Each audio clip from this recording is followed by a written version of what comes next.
রব্বে কারীম বলেন ফায়াকুতুলুনা ওয়া ইয়াকুতালুন। মুমিন বান্দা হয়তো ইসলামের জন্য, দ্বীনের জন্য কাউকে মারবে, কাউকে কাটবে, এটাও যেমন কালিমার পতাকা উড্ডীন হবে, অথবা মরে যাবে। রব্বে কারীম বলেন মারলে তুমি গাজী, মরলে তুমি শহীদ। গাজী হইলেও জান্নাত, শহীদ হইলেও জান্নাত। চিল্লায় বলেন আল্লাহু আকবার। আরো জোরে আওয়াজ করে বলেন আল্লাহু আকবার। তাহলে দ্বীনের জন্য যারা মরছে, আমার যে কত ভাই ইসলামের পতাকা, শুধু ইসলামের কালিমা উড্ডীন করার জন্য নিজের তাজা জানটা দিয়ে দিচ্ছে। দেখলেন না, এই যে 18 তারিখ আমার মাহফিল ছিল নকলা থানায়, বয়ানে দেওয়ার আগ মুহূর্তে সংবাদ, বাংলাদেশের একজন মুজাহিদ শরীফ উসমান হাদি গুলিবিদ্ধ হয়ে, জালেমের গুলি মাথায় বিদ্ধ হয়ে লোকটা দুনিয়া ছেড়ে চলে গেছেন। এই যে তার অপরাধকে অপরাধকে অপরাধ বলতো, সত্যকে সত্য বলতো, হককে হক বলতো, অপরাধকে অপরাধ বলার অপরাধে গুলি করে তার তাজা জীবনটা শেষ করে দিয়েছে। আল্লাহ বুঝান, ও বান্দা তুই মরস নাই, শহীদ হয়েছ।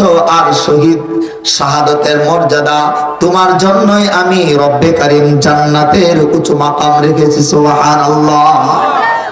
আর যারা কাতেল আর বেঈমান গোষ্ঠী, ইহুদি খ্রিস্টান বৌদ্ধ নাসারা, সেই ভারত, সে প্রাচ্য পাশ্চাত্যের দালালেরা যারা আমার দেশের সোনার ছেলেদেরকে, আমার দেশের মধ্যে মুজাহিদদেরকে গুলি করে, কাউকে ওই সুহাগরে কিছুদিন পূর্বে সুহাগ নামক এক ভাইকে পাথর মেরে থেতরিয়ে মেরে ফেলেছিল। তারও পূর্বে কিছুদিন গত বছর জুলাই আন্দোলনে রংপুরের সে আবু সাইদকে সেই গুলি করে পুলিশের গুলিতে মরল। আমার বাংলাদেশের সেই সীমান্ত এলাকায় সেই ফেলানিকে সীমান্ত কাটা তারা মরতে হয়। অদুস্ত, এটা ইসলামের বিজয়, রব্বে কারীমের মন চাই। ইসলামের গুড়াই মাঝে মধ্যে কিছু রক্ত দরকার, রক্ত ঝরেয়া ইসলাম নামক গাছটা তরুতাজা রব্বে কারীম রাখেন। ইসলামের গুড়াই পানি ডাললে গাছ সোজা থাকবে না। রক্ত যখন চলে যাবে ইসলামের গোড়ায়, তখন ইসলামের গাছটা মজবুত হয়ে যাবে। দেখেন না, যাদের ভিতরে একদম ইমানের আলো নিবি নিবি জ্বলছিল, এরাও কিন্তু এখন নামাজ কালাম যারা পড়তো না, শত শত ছেলে দাঁড়িয়ে গেছে। আমরা সবাই উসমান হাদি হব, আমি হাদি হব, আমি হাদি হব। এক হাদি মেরে হাদির যে হাদির এই চিন্তা চেতনা কেউ নস্যাৎ করতে পারে নাই। এক সাইদিকে মারে হাজার হাজার শত শত সাইদি ঘরে ঘরে জন্ম নিয়েছে। ঠিক না বেটি? তাহলে আল্লাহ রাব্বুল আলামিন নারে তাকবীর, আল কোরআনের আলো ঘরে ঘরে জালো, নারে তাকবীর। সূরাতুত তাওবার 111 নম্বর আয়াত আপনাদের সামনে পাঠ করেছি। আল্লাহ রাব্বুল আলামিন আয়াতের মধ্যে তামাম পৃথিবীর সমস্ত বান্দা বান্দি এবং আল্লাহ তাআলার সাথে, আল্লাহ তার বান্দা বান্দির সাথে একটা চুক্তি করেছেন। কি করেছেন? সবাই বলেন। অনেকেই তো ব্যবসায়ী ভাই আছেন এখানে, আছেন না? আমরা কেউ কলা বিক্রি করি, কেউ আম, কেউ জাম, কেউ চাউল, কেউ চা বিক্রি করে, তাই না? তো এখানে আল্লাহ এবং তার বান্দার সাথে একটা সম্পর্ক, একটা লেনদেন হচ্ছে। এই আয়াতের মধ্যে ব্যবসা নিয়ে আলোচনা। কি নিয়ে? ব্যবসাটা কার সাথে? আল্লাহ এবং তার বান্দার সাথে। তো ব্যবসা বাণিজ্যের মধ্যে 4টা বিষয়ের প্রয়োজন। একজন বিক্রেতা, একজন ক্রেতা, কিছু পণ্য আর কিছু পুঁজি, টাকা পয়সা।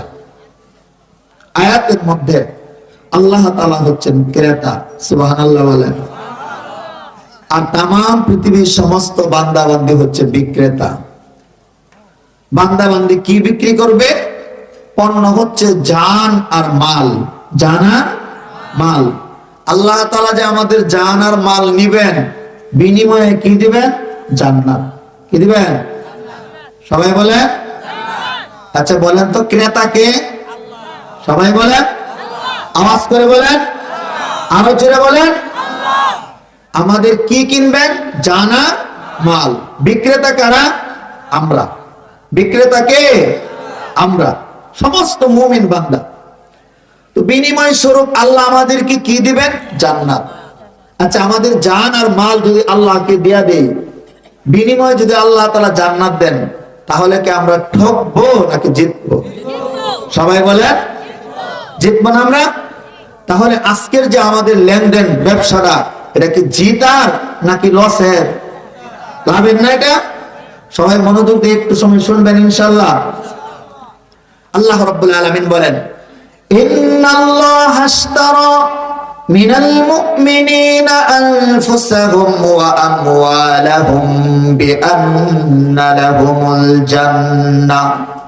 রব্বে কারীম বলেন, ইন্না, নিশ্চয় নিশ্চয়, ইন্নাল্লাহ, নিশ্চয় নিশ্চয় আল্লাহ তাআলা, ইশতারা, তিনি কিনেছেন, মিনাল মুমিনিনা, মুমিনদের থেকে, আনফুসাহুম, নফসের বহু বচন আনফুস, ওয়া আমওয়ালাহুম, মালের বহু বচন আমওয়াল।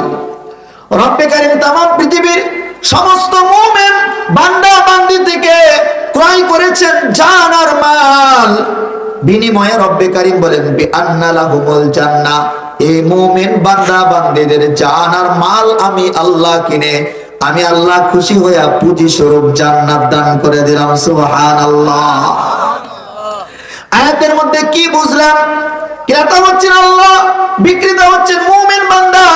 ইহুদি আছে, খ্রিস্টান আছে, বৌদ্ধ, সাঁওতাল, চাকমা, গারো, একটার জান আল্লাহ কিনবেন না, কোন হিন্দুর জান কিনবেন না, সনাতন ধর্মাবলম্বীর জান কিনবেন না, গারোদের জান কিনবেন না, অমুসলিমের জান কিনবেন না, নাস্তিক মুরতাদদের জান কিনবেন না। রব্বে কারীম পরিষ্কার আয়াতে বলছেন, মিনাল মুমিনিন, মুমিন বান্দা বান্দীদের জান কিনবেন। লেনদেনটা কি সমস্ত মানুষের সাথে নাকি শুধু মুমিনদের সাথে? আমরা এখানে যারা আছি, কেউ গারো আসেনি, কেউ খ্রিস্টান আছে, কেউ ইহুদি আছে, কেউ বৌদ্ধ আছে, বাহাই ধর্মাবলম্বী, সনাতন ধর্মাবলম্বী, চাকমা, বার্মা কেউ নাই, সবাই মুমিন। তাহলে আমাদের সাথে আল্লাহর ব্যবসা হচ্ছে কার সাথে? আমাদের সাথে। তাহলে আরেকটা জিনিস বুঝবো, আমরা বিক্রি করব কি? আমাদের জান আর মাল। রব্বে কারীম কিনবেন জান আর মাল, বিনিময়ে আল্লাহ তাআলা আমাদেরকে জান্নাত দান করবেন। আমরা তো জানি ব্যবসা বাণিজ্যের জন্য একটা বাজারের প্রয়োজন। তাহলে আয়াতের মধ্যে বাজারকে আল্লাহ তাআলা বাক্যের পরবর্তী অংশে বলেন, ইউকাতিলুনা ফি সাবিলিল্লাহ। মুমিন বান্দা, তোমার জান আমি কিনবো। জান কোন জায়গায় কিনবো? তোমার ঘরে জান কিনবো না, তোমার বাড়িতে বসে থাকলে ওই জান আমি কিনবো না। জানটা কিনবো কোন জায়গায়?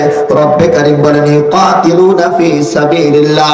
যারা আমার পেয়ারা বান্দা, যারা আমার মুমিন বান্দা, তাদের জান কিনবো। ইউকাতিলুনা ফি সাবিলিল্লাহ, আল্লাহর রাস্তায় যারা জিহাদে বের হয়ে যাবে, রণাঙ্গনে যারা বের হয়ে যাবে, জিহাদের ডাক আসলে যাদের তাজা প্রাণটা বিলিয়ে দেয়, আমি তাদের জানের বদলায় জান্নাতের মালিক বানায় দেই। সুবহানাল্লাহ। আয়াতের মধ্যে বুঝলাম কি? এই ব্যবসা বাণিজ্যের বাজার হচ্ছে যুদ্ধের ময়দান। কোথায়? তাহলে মুমিনদের জান যে কিনবেন, ব্যবসা বাণিজ্যের মধ্যে যারা ব্যবসায়ী ভাই আছে, সব সময় লাভবান হয় না, কোন সময় লস খাইতে হয়। আর আল্লাহ তাআলা বলেন, ও মুমিন বান্দা বান্দি, তোমার জান যে আমি আল্লাহ কিনবো, তোমার সাথে যে আমার লেনদেন, এই লেনদেনে তোমার কোনোদিন ঠকা নাই, কোনোদিন তোমার লসের চিন্তা করতে হবে না। রব্বে কারীম বলেন, ফায়াকুতুলুনা ওয়া ইকুতালুন। মুমিন বান্দা হয়তো ইসলামের জন্য, দ্বীনের জন্য কাউকে মারবে, কাউকে কাটবে, এটাও যেমন কালিমার পতাকা উড্ডীন হবে, অথবা মরে যাবে। রব্বে কারীম বলেন, মারলে তুমি গাজী, মরলে তুমি শহীদ। গাজী হইলেও জান্নাত, শহীদ হইলেও জান্নাত। চিল্লায় বলেন আল্লাহু আকবার। আরো জোরে আওয়াজ করে বলেন আল্লাহু আকবার। তাহলে দ্বীনের জন্য যারা মরছে, আমার যে কত ভাই ইসলামের পতাকা, শুধু ইসলামের কালিমা উড্ডীন করার জন্য নিজের তাজা জানটা দিয়ে দিচ্ছে। দেখলেন না, এই যে 18 তারিখ আমার মাহফিল ছিল নকলা থানায়, বয়ানে দেওয়ার আগ মুহূর্তে সংবাদ, বাংলাদেশের একজন মুজাহিদ শরীফ উসমান হাদি গুলিবিদ্ধ হয়ে, জালেমের গুলি, মাথায় বিদ্ধ হয়ে লোকটা দুনিয়া ছেড়ে চলে গেছেন। এই যে তার অপরাধকে বলতো, সত্যকে সত্য বলতো, হককে হক বলতো, অপরাধকে অপরাধ বলার অপরাধে গুলি করে তার তাজা জীবনটা শেষ করে দিয়েছে। আল্লাহ বুঝান, ও বান্দা তুই মরস নাই, শহীদ হয়েছ, আর শহীদ শাহাদতের মর্যাদা তোমার জন্যই আমি রব্বে কারীম জান্নাতের উঁচু মাকাম রেখেছি। সুবহানাল্লাহ। আর যারা কাতেল আর বেঈমান গোষ্ঠী, ইহুদি খ্রিস্টান বৌদ্ধ নাসারা, সেই ভারত, সেই প্রাচ্য পাশ্চাত্যের দালালেরা যারা আমার দেশের সোনার ছেলেদেরকে, আমার দেশের মধ্যে মুজাহিদদেরকে গুলি করে কাউকে ওই সুহাগরে, কিছুদিন পূর্বে সুহাগ নামক এক ভাইকে পাথর মেরে থেতরিয়ে মেরে ফেলেছিল। তারও পূর্বে কিছুদিন গত বছর জুলাই আন্দোলনে রংপুরের সে আবু সাইদকে সেই গুলি করে পুলিশের গুলিতে মরল। আমার বাংলাদেশের সেই সীমান্ত এলাকায় সেই ফেলানিকে সীমান্ত কাটা তারা মরতে হয়। অদুস্ত, এটি ইসলামের বিজয়, রব্বে কারীমের মন চাই। ইসলামের গুড়াই মাঝে মধ্যে কিছু রক্ত দরকার, রক্ত ঝরায়া ইসলাম নামক গাছটা তরুতাজা রব্বে কারীম রাখেন। ইসলামের গুড়াই পানি ডাললে গাছ সোজা থাকবে না, রক্ত যখন চলে যাবে ইসলামের গোড়ায়, তখন ইসলামের গাছটা মজবুত হয়ে যাবে। দেখেন না, যাদের ভিতরে একদম ইমানের আলো নিবি নিবি জ্বলছিল, এরাও কিন্তু এখন নামাজ কালাম যারা পড়তো না, শত শত ছায়া দাঁড়িয়ে গেছে। আমরা সবাই উসমান হাদি হব, আমি হাদি হব, আমি হাদি হব। এক হাদি মেরে হাদির যে হাদির এই চিন্তা চেতনা কেউ নস্যাৎ করতে পারে নাই। এক সাইদিকে মারে হাজার হাজার শত শত সাইদি ঘরে ঘরে জন্ম নিয়েছে। ঠিক না বেটা? তাহলে আল্লাহ রাব্বুল আলামিন নারে তাকবীর, আল কোরআনের আলো ঘরে ঘরে জালো, নারে তাকবীর। তাহলে আল্লাহ রাব্বুল আলামিন এটা মাঝে মধ্যে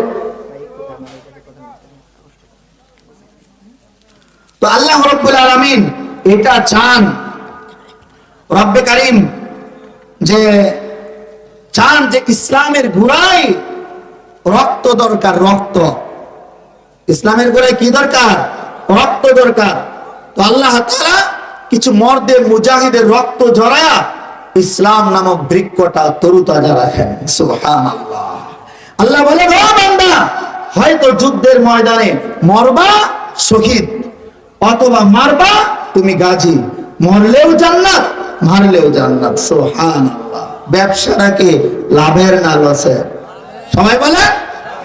আল্লাহ তাআলা বলেন, ও বান্দারে, দুনিয়াতে তুই ব্যবসা বাণিজ্য করিস, বাজারের একটা জায়গা বিক্রি করলে, তোর ক্ষেতের একটা জায়গা বিক্রি করলে, কেউ যদি কিনে দলিল খুঁজে 3 দফা, ব্রিটিশ আমলের দলিল ঠিক আছে কিনা, ভারতবর্ষের দলিল ঠিক আছে কিনা, বর্তমান দলিল ঠিক আছে কিনা।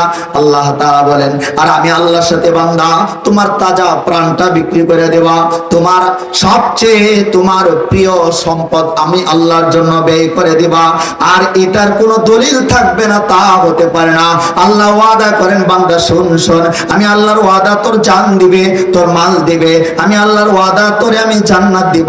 ওয়াদাটাও এক যুগে না, তুই যেমন ব্রিটিশ আমলের দলিল খোঁজস, তুই যেমন নাকি ভারতবর্ষের দলিল খোঁজস, তুই যেমন বর্তমান দলিল ঠিক আছে কিনা খোঁজস, রব্বে কারীম বলেন, ওয়াদান আলাইহি হাক্কান ফিত তাওরাতি ওয়াল ইনজিলি ওয়াল কুরআন। আমি আল্লাহর ওয়াদা শুধু কোরআনে না, বর্তমান দলিল কোরআনে আছে, তার পূর্বের দলিল ইনজিলে আছে, তার পূর্বে মুসা আলাইহিস সালামের কিতাব তাওরাতের মধ্যে, ঈসা আলাইহিস সালামের কিতাব ইনজিলের মধ্যে, মুহাম্মদ সাল্লাল্লাহু আলাইহি ওয়াসাল্লামের উপর নাজিলকৃত কালাম কোরআনের মধ্যে, 3 কিতাবে আমি আল্লাহর ওয়াদা, ওয়াদান আলাইহি হাক্কান ফিত তাওরাত, আমি আল্লাহর ওয়াদা সত্য। 3 জায়গায় ওয়াদা করলাম, বান্দা তুই যদি জান দেশ, তুই যদি মাল দেশ, আমি আল্লাহ ওয়াদা দিলাম তোরে জান্নাত দিয়া দেব। সুবহানাল্লাহ। জান আর মাল দিতে রাজি আছেন? জান দিলে, মাল দিলে আল্লাহ কি দিবেন? জান্নাত দিবেন। আচ্ছা, মাল কে দিছে আমাদেরকে? জান কে দিছে? আল্লাহ তাআলা দিবেন। জানও আল্লাহ তাআলা দিবেন, মালও আল্লাহ তাআলা দিবেন। আবার আল্লাহ তাআলা এটা কিনতে যাচ্ছেন। তাকবীর। মাশাআল্লাহ। আমাদের বুঝান, ও বান্দা তোর জান তোর কাছেই থাকবে, তোর মাল তোর কাছেই থাকবে, তবে আমি আল্লাহর ইচ্ছা জান্নাত তো দিব, তোর জানটা আর তোর মালগুলো আমি আল্লাহর মর্জি মোতাবেক শুধু ব্যয় করবে। জান তোর কাছে থাকো, তোর জান আমি বলি না যে তোর জানটা বের করে আমার কাছে সুপুর্দ কর, এটা না, জান তোর কাছে থাকুক। যখন আজান হয়ে যায় তোর জানটা নিয়ে নামাজে যাবে, জানটা কেমন যেন আমাকে দিয়ে দিলে। সুবহানাল্লাহ বলে। রমজান মাস আসলে জানটারে একটু খাড়িয়া রোজা রাখবে, কেমন যেন জানটা আমার কাছে বিক্রি করে দিলে। জুড়ে বলেন সুবহানাল্লাহ। মালটারে মাঝে মধ্যে বিভিন্ন জায়গায় আমার সন্তুষ্টির জায়গায়, অসহায় এতিমদের সন্তুষ্টির জায়গায় তুমি ব্যয় করো, কেন যেন মালটা আমাকে দিয়ে দিলা। সুবহানাল্লাহ। তাহলে জান আর মাল রব্বি কারীম কিনবেন, সব ধরনের জান সব ধরনের মাল না। আমরা একটা আম কিনতে গেলে টিপ দিয়ে দেখি, একটা লাউ কদু কিনতে গেলে চিমটায়া 70টা দাগ বানায়া ফেলা, সিদ্ধ হবে কিনা, খাওয়া যাবে কিনা। মাছ কিনতে গেলেও গোটা দেয়া টিপ দেয়া দেখে কিনা। দুধ কিনতে গেলে হাতের মধ্যে নিয়ে গুছিয়ে দেখে এটা 1 নাম্বার নাকি ভেজাল। মধু কিনতে গেলে আগুন দিয়া পুইরা চেক করে দেখে এটা 1 নাম্বার নাকি ভেজাল। আল্লাহ রাব্বুল আলামিন বলেন, আমার দামি জায়গা জান্নাতের বিনিময়ে তোর জান আর মাল কিনবো, আর টেস্ট ছাড়া আমি আল্লাহ কিনবো। এত বুকা ক্রেতা আমি আল্লাহ না। আল্লাহ রাব্বুল আলামিন বলেন, ও বান্দা তোর জান কিনবো, তোর মাল কিনবো। জানের মধ্যে মালের মধ্যে যদি 9টা কোয়ালিটি থাকে, কয়টা কোয়ালিটি? সবাই বলেন 9টা। কয়টা? 9টা কোয়ালিটি যদি তোর জানের মধ্যে থাকে, তোর মালের মধ্যে থাকে, তাহলে জান কিনবো, নয়তো কিনবো না। রব্বে কারীম সূরাতুত তাওবার 112 নম্বর আয়াতের মধ্যে, জি হুজুরে নিয়ে আসেন, যে শাহিন ভাই প্রধান বক্তা নিয়ে আসেন ইনশাআল্লাহ। প্রধান বক্তা নিয়ে আসেন ইনশাআল্লাহ। আমি পরবর্তী সময়ে যে বিভিন্ন জায়গায় যে মেহমান আমরা দাওয়াত করছি, এটা আসলে কর্তৃপক্ষের কোনোই না, আমাকে অনেক সময় দেওয়া হয়েছিল, তারপরে আমি যত সময় আসতে পারি নাই। আপনাদের সামনে একটু হাজিরা দেওয়া, একটু মত বিনিময় করা। মেহমান কথা বলবেন, আমরা সবাই কথা শুনে এরপরে যাবো ইনশাআল্লাহ। তো আল্লাহ রাব্বুল আলামিন বলেন, বান্দা তোমার জান আর মাল আমি কিনবো, টিপ দিয়ে দেখবো না, এটা কেমনে মনে করলা? জান খালি তোমার থাকলেই আমার কাছে বিক্রি করতে পারবে না। রব্বে কারীম বলেন 9টা কোয়ালিটি লাগবে। তুমি যেমন ধান কিনতে গেলে দেখে ধান পুষ্ট কিনা, কালার আইছে কিনা, নাকি শুধু খালি যে ধান ভাঙাইলে শুধু খুদি হবে এরকম কিনা, সবকিছু দেখে না, দেখে কিনা? তো এরকম ভাবে আল্লাহ রাব্বুল আলামিন বলেন, তোর জান যে কিনবো, জানের মধ্যে 9 কোয়ালিটি লাগবে, 9টা গুণ লাগবে। আল্লাহ রাব্বুল আলামিন বলেন 1 নাম্বার গুণ আত-তাইবুনা, তওবাকারীর গুণ। কি গুণ? আমরা তো ভাই সবাই গুনাহগার, সবাই গুনাহগার, সবাইকে গুনাহ নাই এরকম কেউ নাই। গুনাহ ছাড়া কেউ আছেন এখানে? কেউ নাই, সবাই গুনাহগার। রাসূল বলেন, কুল্লু বানি আদম খাত্তাউন ওয়া খায়রুল খাত্তাইন আত-তাওয়াবুন। প্রত্যেকটা আদম সন্তান অপরাধী, গুনাহগার। সবচেয়ে উত্তম অপরাধী কে? যে আল্লাহর কাছে তওবা করে। সুবহানাল্লাহ, আওয়াজ করে বলেন সুবহানাল্লাহ। আরে ভাই, আপনি একটা গুনাহ করছেন, গুনাহ করার পরে আপনি তওবা করে ফেললেন, তওবা অর্থ এই গুনাহটা থেকে ফিরে আসা, যে আল্লাহ অপরাধ হয়ে গেছে আর করব না। এই যে এই কথাটা বলা খুব কঠিন, যে আল্লাহ ভুল হয়ে গেছে আর করব না, এই তো তওবা হয়ে গেল। রাসূল বলেন, যদি এই কথাটা কেউ বলতে পারে, শুধু এইটুকু বলতে পারে, আল্লাহ আমার ভুল হয়ে গেছে আর করব না, আর করব না। রাসূল বলেন, আত-তাইবু মিনাল যামবি কামান লা যামবালা। রাসূল বলেন, আত-তাইবু মিনাল যামবি কামান লা যামবালা। গুনাহ থেকে যে তওবা করলো, কেমন যেন বান্দাটার গুনাহই নাই। সুবহানাল্লাহ বলেন, আওয়াজ করে বলেন সুবহানাল্লাহ, আরো জোরে বলেন সুবহানাল্লাহ। সূরাতুল ফুরকানের 59 নম্বর আয়াত, 19 নম্বর পারা 5 নম্বর পৃষ্ঠা 3 নম্বর লাইনে আল্লাহ তাআলা বলেন, ও বান্দা তুমি কত বড় গুনাহগার, তুমি কত বড় পাপী, কত বড় পাপিষ্ঠ, যে এতে একেবারে হাই হুতাশ হয়ে গেছো যে আল্লাহ কি জানি না ক্ষমা করবে কিনা। আল্লাহ তাআলা বলেন, বান্দা একটা বার আমার কাছে তওবা করে। জানেন প্রতি রাত্রে আল্লাহ রাব্বুল আলামিন যে আকাশটা আমরা দেখি, এই নিকটবর্তী আকাশে আয়েশা বান্দাদেরকে ডাকে। হাদিসে কুদসিতে আসছে, মুসলিম শরীফের 2777 নম্বর হাদিস, যে মুসলিম শরীফের 2777 নম্বর হাদিস, এভাবে আয়েশা ডাকতে থাকে, ইয়া ইবাদি, আল্লাহ তাআলা কুদরতি হাত দুইটা বাড়ায় দেয়, ইন্নাল্লাহা ইয়াবসুতু ইয়াদাহু বিল-লাইলি লিয়াতুবা মুসিউন নাহারি ওয়া ইন্নাল্লাহা ইয়াবসুতু ইয়াদাহু বিন-নাহারি লিয়াতুবা মুসিউল লাইলি হাত্তা তাতলু আশ-শামসু মিন মাগরিবিহা। আল্লাহ রাব্বুল আলামিন হাত দুইটা বাড়ায়া বলে, কোন বান্দা আসরি গুনাহ করেছো দিনের বেলা, আমি আল্লাহর কাছে ক্ষমা চাও, আমি আল্লাহ ক্ষমা করে দেব। সুবহানাল্লাহ। আল্লাহ তাআলা ডাকতে থাকে, ইয়া ইবাদি ইন্নাকুম তুখতিউনা বিল-লাইলি ওয়ান-নাহারি ওয়া আনা আগফিরুয যুনুবা ফাস্তাগফিরুনি আগফির লাকুম। বান্দা, তুমি তো রাতেও গুনাহ করো, তুমি তো দিনেও গুনাহ করো, একটু আমার কাছে ক্ষমা চাও, আমি আল্লাহর ওয়াদা তোমাকে maaf করে দেব। সুবহানাল্লাহ। আল্লাহ এইভাবে বারবার ডাকতে থাকে। আল্লাহ রাব্বুল আলামিনের কাছে যদি কেউ তওবা করে, কেমন যেন তার কোনো গুনাহ নাই, কি নাই? সবাই বলেন তার গুনাহ নাই। কেউ যদি মাসুম থাকতে চায়, নিষ্পাপ থাকতে চায়, বারবার তওবা করতে হবে। সূরাতুল ফুরকানের 59 নম্বর আয়াত, রব্বি কারীম বলেন, ইল্লা মান তাবা ওয়া আমানা ওয়া আমিলা আমালান সালিহা ফাউলাইকা ইউবাদদিলুল্লাহু সাইয়্যাতিহিম হাসানাত। রব্বি কারীম বলেন, যারা তওবা করবে, সৎ আমল করবে, আল্লাহ তাআলা কি করবেন নি জানেন?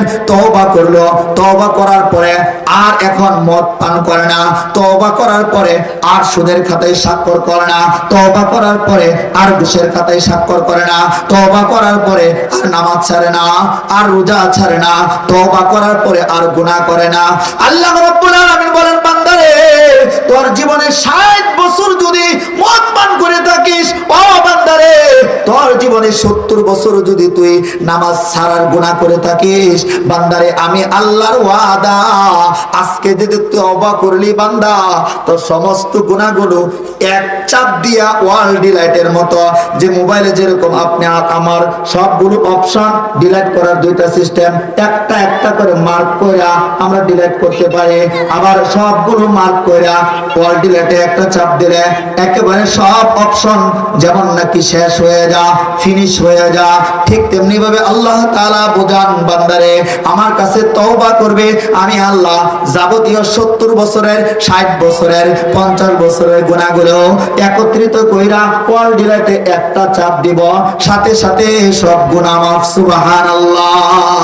আওয়াজ করে বলেন সুবহানাল্লাহ। আল্লাহ তাআলা বোঝান, বান্দারে, শুধু তাই না, গুনাহগুলো মাফ করে দিব আর আমলের খাতা শূন্য থাকবে না, না, না।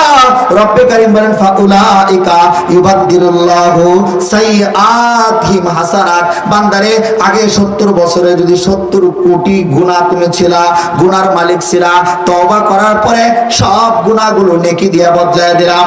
এখন যে তওবা করলে গুনাহগুলো শুধু মাফ করে নাই, গুনার জায়গাগুলো এখন 70,000 কোটির নেকির মালিক। সুবহানাল্লাহ। তাহলে আমাদের জান আল্লাহ রাব্বুল আলামিন কিনবেন, এই জানটা কিনবেন, জানের মধ্যে কোয়ালিটি, ভালো ভালো কোয়ালিটি ঢুকাইতে হবে। তওবাকারীর গুণ আপনি আমার অন্তরে আল্লাহ রাব্বুল আলামিন যেন তওবাকারীর দিলওয়ালা আমাদেরকে আল্লাহ তাআলা বানান। এজন্য আমরা সবাই চেষ্টা করব যে সদা সর্বদা হর হালতে ইস্তিগফার করব, আস্তাগফিরুল্লাহ, এবার বেশি বেশি আস্তাগফিরুল্লাহ এইটুকু বলবো। এই যে ভাই, কেউ উঠাউঠি না করি, কেউ উঠাউঠি না করি, মেহমানকে দাওয়াত করা হয়েছে, উনি আসছেন, যে এখনো মাশাআল্লাহ অনেক মানুষ আছে, আমরা সবাই যদি যে দোয়া করে এরপরে যাই, তাহলে আল্লাহ তাআলা খুশি হবেন। এটা